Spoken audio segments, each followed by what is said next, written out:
ഹരേ കൃഷ്ണ. നാരായണീയം ദശകം 13 ശ്ലോകം 2.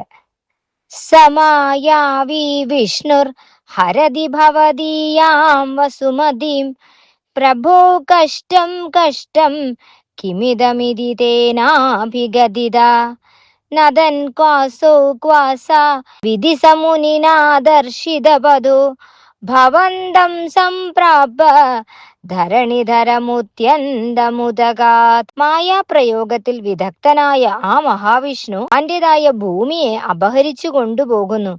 പ്രഭോ, കഷ്ടം തന്നെ, ഇതെന്തൊരു സ്ഥിതിയാണ് എന്നിങ്ങനെ നാരദനാൽ പറയപ്പെട്ടവനും ആ വിഷ്ണു എവിടെ എവിടെ എന്നിങ്ങനെ ഗർജിക്കുന്നവനുമായ അവൻ നാരദ മഹർഷിയാൽ വഴി കാണിച്ചു കൊടുക്കപ്പെട്ടവനുമായിട്ട് ജലത്തിൽ നിന്ന് പൊങ്ങി വരുന്നവനും ഭൂമിയെ ധരിച്ചിരിക്കുന്നവനുമായ അങ്ങയെ സമീപിച്ചു. മഹാവിഷ്ണു ഭൂമിയെ കൊണ്ട് ജലത്തിൽ നിന്ന് പൊങ്ങി വരുന്ന സമയത്താണ് നാരദ മഹർഷി ഹിരണ്യാക്ഷനോട് ചെന്നിട്ട് പറയണത്, ഇതെന്തൊരു കഷ്ടാണ്, അങ്ങ് കൊണ്ടുവച്ച ഭൂമി ദേവീനെ മഹാവിഷ്ണു ദേ എടുത്തുകൊണ്ട് പോകുന്നു. ഭഗവാനെയും ഹിരണ്യാക്ഷനെയും തമ്മില് മുട്ടിക്കുക എന്നുള്ള ആ ഒരു ജോലിയാണ് നാരദ മഹർഷിക്ക് ഉള്ളത്.